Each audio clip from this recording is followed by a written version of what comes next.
So again, thank you for joining the Green Growth CPA's webinar, where we're going to talk about kind of the industry and our outlook with it. And then with all the ups and downs in the macro economy, as well as with the cannabis industry, we just wanted to cover some topics that we thought were relevant to help the cannabis business owners navigate through these certain matters. So again, 10 to 12 minutes of prepared material, and then we'll hop into Q&A. So if anything I talk about over the next 10 to 12 minutes brings up questions, drop those into the chat and we'll get to that. Now, if you have any questions, if you're watching the replay about business accounting, finance, M&A, or just general help with your cannabis business, then please reach out to us via our website at greengrowthcpas.com or give us a call at 800-674-9050.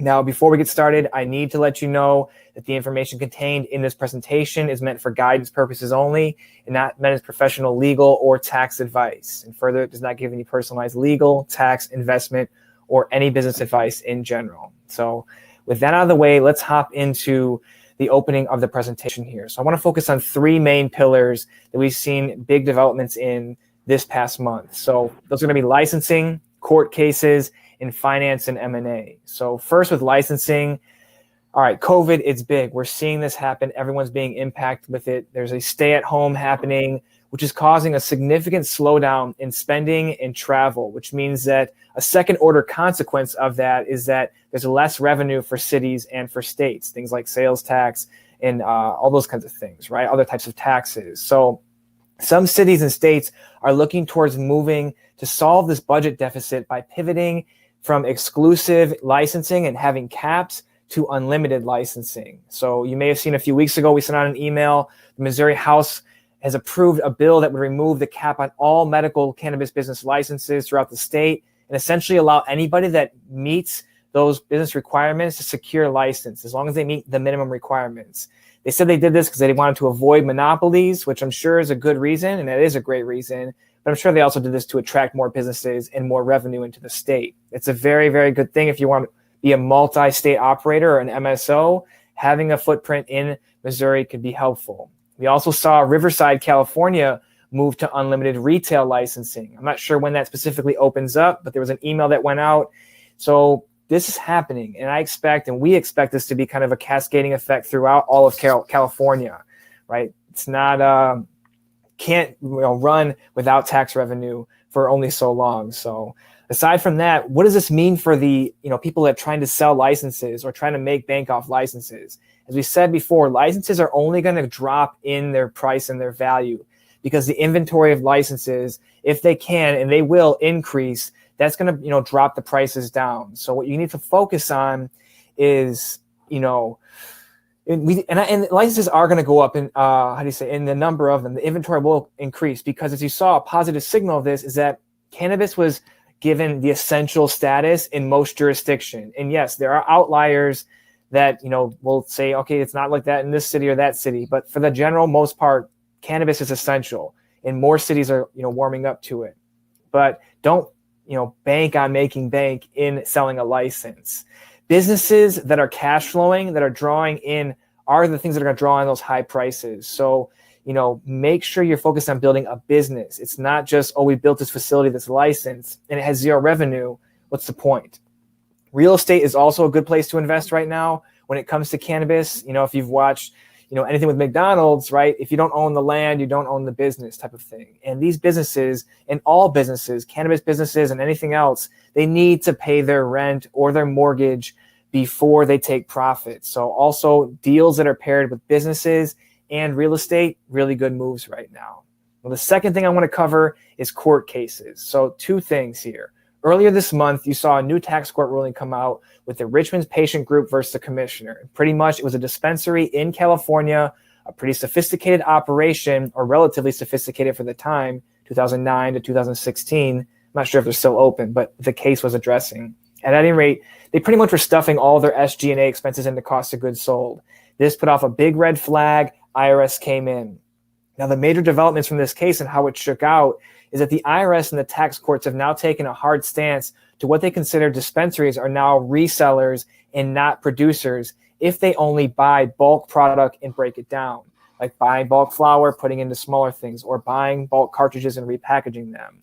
Now, some dispensaries have been using this light manufacturing method to, use 471, the tax code, to allocate certain indirect costs into their cost of goods sold. Now, we're not sure if this is really going to be allowed anymore. It's not looking the greatest for that. So the IRS took this stance, and the U.S. tax courts took this stance because Richmond didn't own the plants during cultivation. They didn't own or control the grower provider, and they were under no obligation to actually buy anything that was offered for sale. So be thoughtful if you're doing this strategy. And if you need a new tax strategy to help mitigate some of these expenses, please reach out to us via our website or give us a call.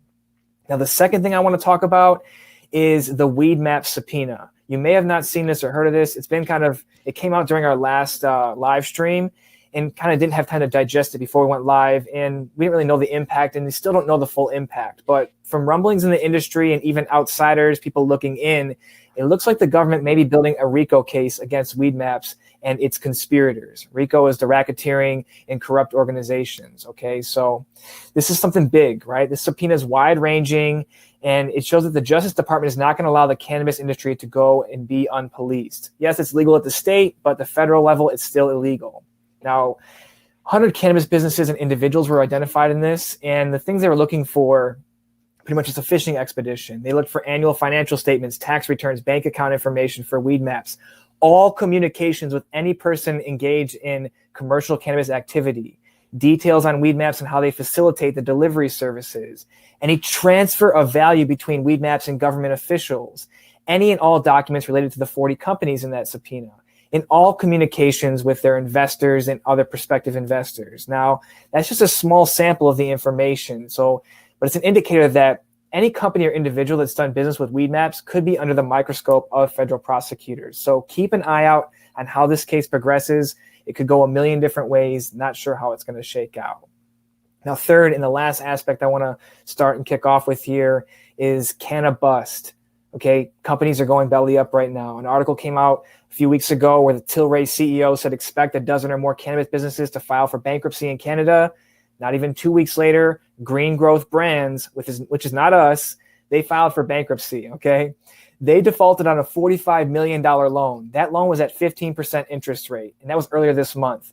So they had millions of dollars and couldn't make it work. Now, there's probably a plethora of reasons why that didn't work, but this is one good thing to understand, that bigger is not always better. It's one thing we hit on last time. So watch for other companies to drop. You're already seeing a ton of cultivation sites go up for sale because the consumer demand wasn't there, but the kind of let's get ready, everyone's going to want to buy weed, that didn't happen. So don't put the cart before the horse. That's a big lesson in this case here. And the last part of this here is that M&A is heating up. Cresco just announced that they're going to buy 4 dispensaries in Ohio. Cresco's a big multi-state operator, so watch out for that. The day after our last live stream, High Times announced they're buying 13 dispensaries from Harvest. Big things going on, and there's a lot of smaller deals happening as well. So 2 things are driving this, okay? Be thoughtful of this. There's a huge drop in the business valuations for cannabis businesses. They're actually becoming rational, which means it's okay to start buying. Now, the second thing driving that is that these are in-industry consolidations, which means that the outside capital is drying up, but there's a lot of capital sitting on the sideline inside the industry, and people are now knowing where to place that capital and who's worth buying. So it's a perfect storm for great operators to snatch up competitors and join up forces with people here. So great JV deals happening. And that's kind of the opening remarks I wanted to start off with here. So if you have any questions around what we just chatted about, again, just high level color and context, drop those into the chat, and then we'll get started here with some of the prepared questions as well. So Derek, you want to jump into the one from Twan here? His question is, what is considered a cost of goods sold? Can I deduct rent, utilities, labor as 1099 MISC or MIS? So what are some thoughts on that? Yeah, definitely. And thanks for the intro, Jim.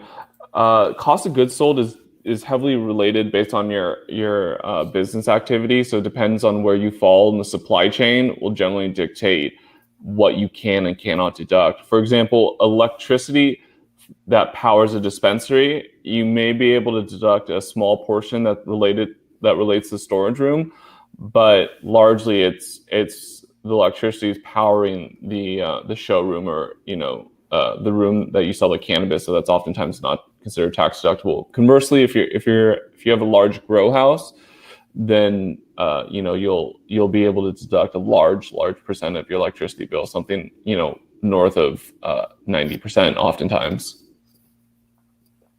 Good deal. Cool. Now, the second question that we got here is from Daniel. Now, Daniel asks, if you could choose, would you go into delivery or brick and mortar retail? Now, I want to add something to this, Derek. You can add on later if you've got something. I think this is going to be a market specific, even just within a certain state, right? When you think about a Venice Beach, there is a high tourist area. There's a lot of foot traffic walking through, and you could probably get a good brick and mortar setup going through there, potentially add on the delivery if it's applicable in your jurisdiction. But other markets where they're more spread out, I would choose delivery for a few reasons. Now, number one, usually it's typically cheaper real estate. You can get off, the main drag and don't have to go to the larger, more pricey real estate options. So that saves on prime costs. The second is you get a bigger service area, more customers, more revenue. And if you create a replicable model, you can go and kind of transplant this easier and cheaper into other jurisdictions. And lastly, delivery is convenient, and convenience tops everything, right? It's easier to click a few buttons and then the cannabis shows up at your door while you're cooking, right? Things like that is very, very important to the cannabis consumer and any other consumer. And it also allows these consumers to get the most valuable asset back for them, which is their time. Time saving, just like Uber. Uber sells transportation, but they also sell you the ability to get your time back, which is very, very important. So be thoughtful on, what kind of licenses you're looking for. Are you looking to open up in a specific tourist area, or is it a less densely populated, maybe neighborhood area, or is it in a central business district where you have to, potentially go out and do more deliveries on, any other certain ways. So that's our thoughts. Derek, what are your thoughts on particularly on delivery or retail? Yeah, it honestly comes down to supply and demand. Cities oftentimes hate retail. They'll license for all other types, but they don't want a dispensary in their city. So, if you can, if you're one of 6 or one of 5 or one of 4 license holders for retail, that's it's a solid monopoly ticket. But beyond that, delivery is a lot cheaper to get up and running as opposed to a retail storefront. But again, you have to look at population density, right? So, if you're in a small city and you have to drive really far between each delivery, it's oftentimes going to be a lot more expensive to run and operate. So, it totally depends on, as you said, Jim, the licensing regimen, and then your population density. Very good thoughts, thoughtful on that. I like that. So if you have any questions, drop those into the chat. Anything. Let's just get it all out here. Let's chat about certain things here.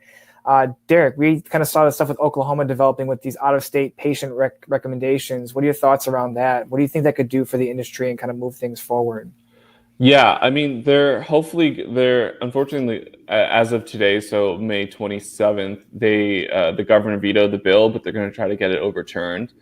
But I mean, that would be a great value prop for in-state operators, because it'll continuously open up the amount of people that can purchase cannabis in their state. So, if you do have out-of-state operators, or out-of-state patients that are coming in and purchasing it, it's going to create a higher tax base. Yeah, higher tax base, more revenue. I wonder what the thoughts behind vetoing that bill, but we'll see how that all comes together when more things come to light. I also saw that Oklahoma or Virginia legalized today. I think they passed their bill today. So it's another state that's kind of, turning that corner of bringing legalization or decriminalization, not legalization, but decriminalizing cannabis, then sets the kind of the precedent going forward for any of those kinds of things. All right, cool. Let me check the YouTube, see what kind of questions, if there are any there. All right.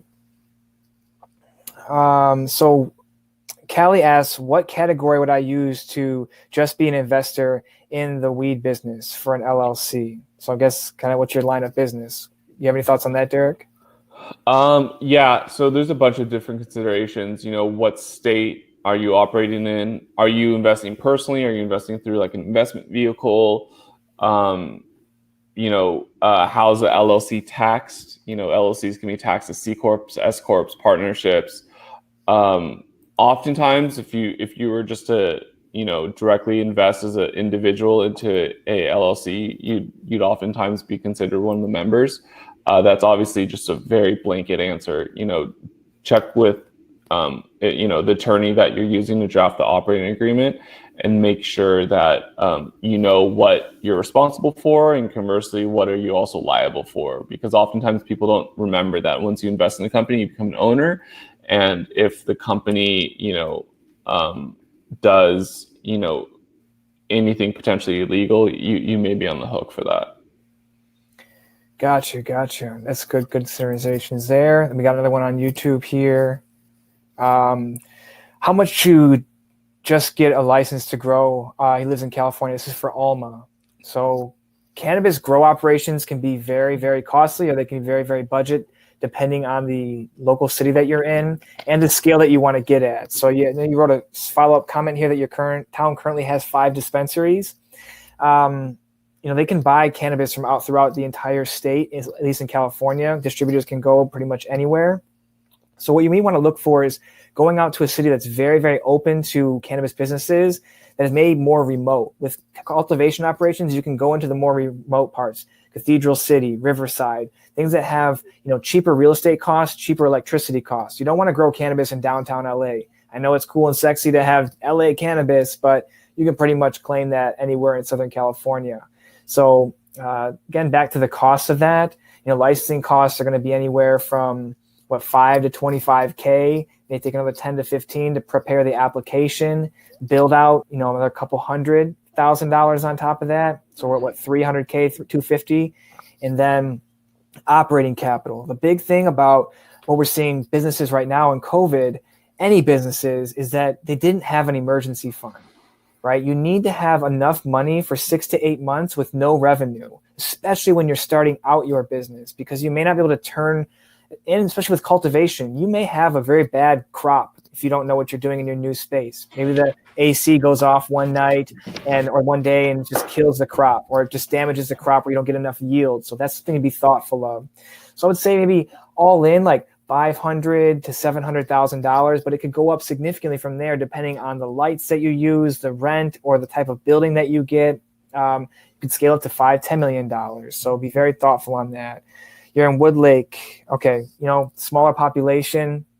Depending on the licensing, it really comes down to that, and being able to lower your prime costs. Prime costs, utilities, and rent. Everything else is and labor, right? But labor, people will travel for that. So hopefully that can help out to reduce those costs. Cool. Stevie in here on the Webinar Jam channel is asking, are we the only state that has put a daily limit on consumers for cannabis seeds? For instance, in Colorado, consumers' daily limit exhausted for the purchase of 6 seeds. Do you know anything about that, Derek, on a limit of seed purchase? It depends based on whether they're THC or they're CBD. I don't believe that there's a cap on CBD-related seeds, but I would have to double check that one. And I mean, they're each like purchasing caps is heavily dependent on the city and state. So it just varies. It's, how cannabis is largely regulated is each state can have, each city can have their own regulations. So for example, when you ask like, what are the regulations in California? My answer would be check all 482 cities and see what they say. Some have bans, some don't, some say nothing. It's largely variable. Dig it. All right, cool. Any let's see some other questions we've got here. Isaac says, so what does the arrange at Green Growth CPAs look like, or what's the arrangement look like at Green Growth CPAs for business owners that want to set up shop at your facility? So Derek, you want to talk more about the shop downtown? Yeah. So we have a partnership with one of our clients. They have a micro business facility, and it allows for cultivation, manufacturing, distribution. They will also be bringing on retail delivery as well. So if you're looking for more information, just reach out to us afterwards. The only prerequisite that we require is proof of funds of up to $250,000. Good deal. All right, another question here from YouTube. Nikisha asks, do you think Texas will pass medical cannabis? What is the new up-and-coming state to start a dispensary? Really great question. Many people are looking at Texas as the last kind of golden frontier.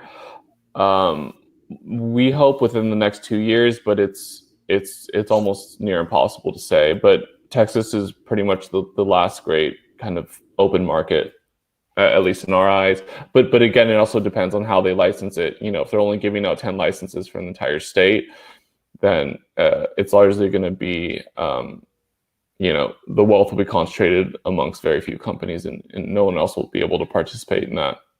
Yeah, I think they had like an opening for licensing for like a couple days. It was very silent, soft opening in October last year. Few got in, and that was it. But one of the things, I read an article, and I just pulled it back up on CBS Austin, that and this is with all states. All states are facing this crunch right now in revenues. So this is an unprecedented economic turndown, right, where we're all staying at home and not spending money.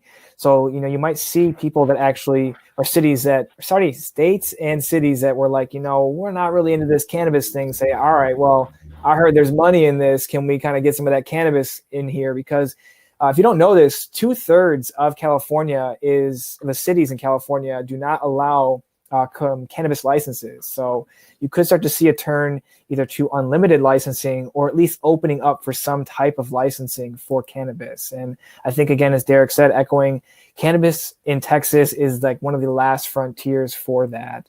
There's a lot, it's cheap electricity. There's a lot of people. There's a lot of kind of culture movements out there, which is great. So I think this could be a next good wave. All right, we've got the next one here. Stevie asks, what about tax write-offs for R&D facilities? Yeah, so there's something that you could do called an R&D tax credit, and it's a huge tax benefit. And there's specific ways to fill out, and there's specific costs that apply under the R&D tax credit. But largely speaking, if you have a research and or development company, they can oftentimes write off and take advantage of the R&D tax credit. So, generally speaking, you want to have at least, what we like to see is at least $300,000 to $400,000 in relevant expenses to get true benefits from the credit. So, if that does apply to you, just let us know. We'd be thrilled to help you with regards to that.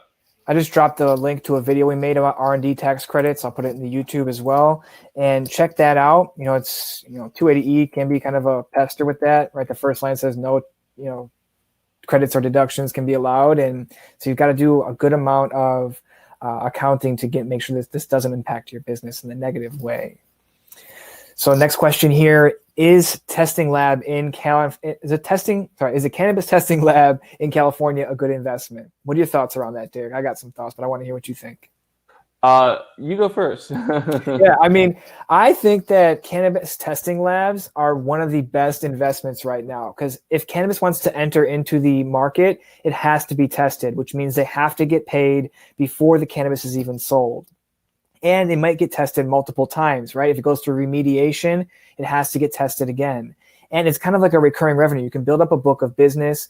And one thing is that, and I think this is in most states, and not everywhere, you don't necessarily take inventory or take the cannabis on as inventory. So you're not held with 280E, limiting your expenses. Derek, correct me if I'm wrong on that, but I believe that this is the one where it's an amazing opportunity to be in that part. Plus, you also get to see and make relationships with other businesses. When you start to become cash rich and cash flush, you may be able to buy up some of these businesses that are coming to you that may need some extra cash or may need to diversify who their owners are. So I think testing labs are just cash cows right now. What do you think, Derek?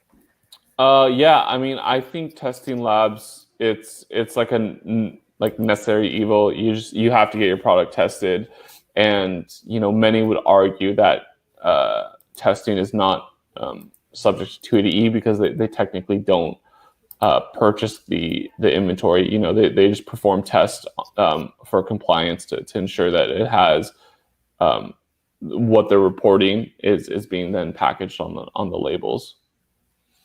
For sure. I think that's kind of like the unsexy part. Who wants to be, in a science lab doing things like that? But those are the kind of, these ancillary opportunities, I talked about this, I think, in one or two videos or 2 months ago, is that like, everyone wants to be the gold owner, right? They want to go for the gold rush and have the gold. But the people that sold the shovels, the Levi jeans of the world, those are still around, right? The people that owned all the gold, not necessarily built big businesses from that, So things like, what are the Levi's and the pickaxes and the shovels of cannabis? Waste management, the testing labs, packaging, things of those nature, menu boards in a dispensary, POP, right? Doing different point of sale, point of promotion type of products. Those can be very, very helpful. PEOs, where you kind of help people place different, HR things in the industry. Those things can be and grow a great amount of value and revenue and money, so that when you can go and now buy a cannabis company that's proven, right? When you go and invest in startups, right? I've been in startups. Derek and I both been in this for like almost 10 years each. It's very, very risky business. You don't know until it actually starts to get traction. And a lot of these cannabis companies think just because it's cannabis, that's their traction. Everyone's going to buy it because it's weed. We wouldn't have failing companies if that was the case. We're seeing a fair amount of companies kind of wave the white flag, like, all right, we're surrendering here. So be thoughtful on the ancillary opportunities to build up revenue and then go and get something else. All right, next question here from Nikisha on YouTube here. She asks, should I start a CBD dispensary in Texas and prepare myself for when they legalize it to then move over to medicinal? Or would you advise just going to Oklahoma with a 2-year residency law and a saturated market? What are your thoughts on that, Derek? Yeah, I mean, we see a lot of people doing that exact same thing, which is setting up CBD retail locations in states that are about to flip. And that way they're able to set up the infrastructure, they have the location down. And, that's a really good strategy. Oklahoma, there probably will be about 200 or so dispensaries that are actually able to make some significant income. The rest will probably either fall aside, or they won't be able to sustain their costs. So it's I think both are plausible options, and it's only a matter of your execution and your timing to determine which one will actually succeed in the long term. Yeah, and I like the idea of the opening up a CBD dispensary before the medicinal turns on in the state, because you get to build and become part of the community as well. People start to warm up to it. Cannabis, like some of the cannabis out there now is just really, really, really strong, and it's just like, damn, it'll knock your socks off. And I don't want to sound like an old timer, but man, like the weed gets stronger every month. When you start to warm people up to like these, CBD joints, different gummies and things like that, you're opening up the door to cannabis to these very new consumers, so that when a more strong product, like a medicinal THC heavy product, comes online, you're able to have that trust with your consumer, and they take your recommendation on what to buy and what not to buy. So be thoughtful on not just because Derek brought up a good point, the systems, right? It's not just the weed, it's the systems that come along with it. Having good inventory management. One of the most popular blogs posts on our website is inventory management, because that is very, very critical to the success of a cannabis business, right? It is a product with a relatively short shelf life. It's not like a Cheez-It cracker that can sit on the shelf for 18 months, right? It's something that has to move and turn relatively quickly. So getting that down, getting your sales scripts down, again, getting into the community is very, very helpful when you start to think about opening up a business, right? You only live if the community supports you, so be thoughtful on that. All right, cool. Any more questions, drop those into the chat, whether you're on YouTube here or if you're in the webinar Jam live room here. We'll take a few more questions. We've been going here for about a half hour. There's lots of good stuff coming up here. Oh, we've got a person here. JC is in Swaziland. Where's Swaziland at? Derek, where is that? I'm going to Google that up. Is that in It's in South Africa. Wow, how about that? Nice. Yeah, I mean, I brought this up a little bit at the beginning here, is that more and more international brands and people and consumers are looking up cannabis, right? We're seeing an uptick in our traffic from international.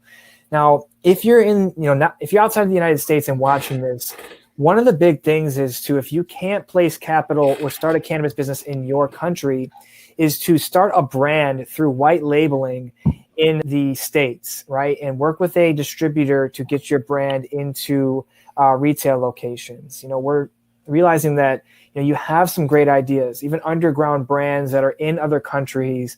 Maybe you have good mainstay. I don't know what those are, but there are some certain brands, whether they're t-shirt brands or apparel brands or food brands, that want to come to the States. Think about, testing and coming to the battleground here, getting things moving. And then once it comes, legal into your country, now you have a game plan. You know what products move, what ones don't move. And we can help you throughout that process as well. We're helping people start brands cheaper. We realize that the high cost of licensing is, pretty painful, and not everybody has $500K or $750K sitting on the sideline to invest in a cannabis business. So more white labeling options coming through that we're working on. I don't think, Derek and his other people on the team have been talking more about this. I think there's something to be said about helping people get into the industry cheaper, especially international consumers and clients that want to break into this U.S. market. All right. Cool. All right, we'll be here for maybe like 5-7 more minutes. If no more questions come in, we'll cut it short, but just let us know. All right, so Dave says margins are pretty tough on white label side. How can these companies compete at this time? Derek, you want to add any thoughts to that? Yeah, so is the question on the white label manufacturer or the brand play? If you're talking about the white label manufacturer, margins have always been historically thin. You should probably target between 30 to 40% gross profit margin. That's usually the rough estimates, and if you're much lower than that, you may want to consider a couple things. Your operating capital, so what type of equipment, machinery, and or people do you have, and you may also want to consider what verticals you're operating in. Is it the vape? Is it the edible? Those all play in a significant role in how much money you're able to generate. If you're talking about the brand, as a brand, your margins are thin. That's honestly because there's so many brands out there. Like, that's just kind of the reality. It's just a basic function of supply and demand, and for better or worse, I think 2015, 2016 through now, everyone wanted to jump in the space. So there's just a flood of brands. From Sergio, from a nursery perspective, can we deduct clones that don't survive as lost? It's generally considered as your cost of goods sold. Usually oftentimes, when you make cost of goods sold related investments that don't pan out, you can oftentimes take it as a loss. There's special rules in loss deductions, but more oftentimes not. You can oftentimes take the loss.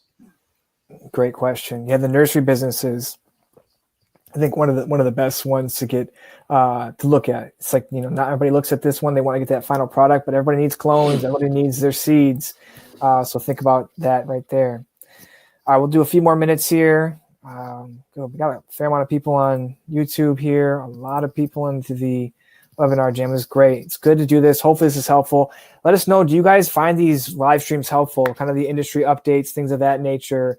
We won't, do this if you don't find it helpful, but we also want to kind of get out there and make sure you understand, what are the big happenings every month. So if you find these helpful, let us know in the chat. And hey, if we get a good enough response, we'll keep doing this.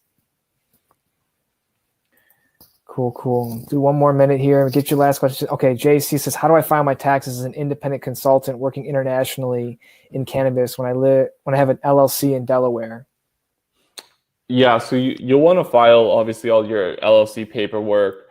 There are foreign resident requirements, so depending on how much time you spend in the U.S. or in your foreign jurisdiction, you may be exempt. Also, some other things to look at is whether you pay taxes in that foreign jurisdiction as well, because oftentimes you can apply those as a credit.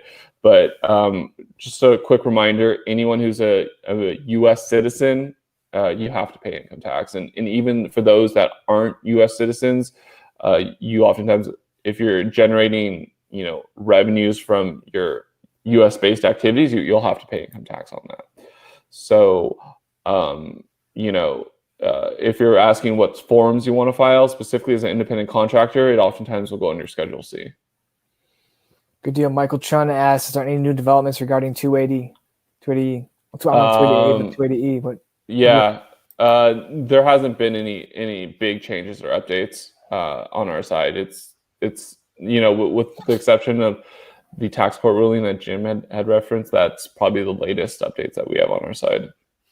Gotcha. Nikisha asked another question here. She's got $80K saved up working as frontline RN in NYC. Thank you for what you do. We appreciate that. Are there loans out there to get that are low interest rate for CBD businesses back home in Texas, or are banks not touching CBD loans? Derek, do you have any thoughts on that? I was actually talking to a banker this morning, and they oftentimes are just really confused. They don't understand the difference between cannabis and hemp. Hemp, you should be okay, but again, it comes down to the bank that you're trying to secure the SBA loan with and their level of sophistication, and even if they want to touch the space. Some banks just don't even want to touch it. So it really depends on who you have a banking relationship with and the terms of the loan that you want. Yeah, if I'm looking for the banks, reach out. If you're in a credit union, I'm sure that the RNs have a credit union you might be a part of. See if there's something like that you can reach out to. Usually credit unions do a little bit more to help out because they're all like kind of a collective to help their customers out. So check into that. If not, reach out to us. At least we'll have your contact information. If anything comes across, we can potentially connect you with the right people and hopefully can get that loan to start that CBD business. But 80K is a good front run in getting this started. I'm not sure in the whole build out of everything, but it's a good chunk of change to start out with. All right, last question here from Sergio. I'm considering to be a core or social equity host. What tax benefits might I expect, if any? Do you know what that is, Derek? I know what social equity is, but what is a host? I'm not 100% sure on the question, but there are no specific tax benefits of being social equity. It's a licensing. It's like a jump to the front of the line in terms of licensing. You usually get more points on your licensing application. Depending on the city, they weight the social equity a little bit differently. So check that out. Like states like Illinois, very high social equity points. LA, very high social equity points. You go out to, I forget what one it was, but only 10% of the points were coming from that. So that's something you got to be thoughtful of. What city is actually prioritizing those applications. All right, cool. Well, I don't see any more questions coming in through YouTube or through our Webinar Jam channel. So we're going to wrap it up here. Again, thank you very much for your time today. If you have any other questions, send us an email or reach out to us via our website at greengrowthcpas.com or give us a call at 800-674-9050. It's been our pleasure to kind of deliver a little bit of information here. Hopefully you found this valuable, and we look forward to chatting with you in the future. Have a great day, and we'll talk to you soon.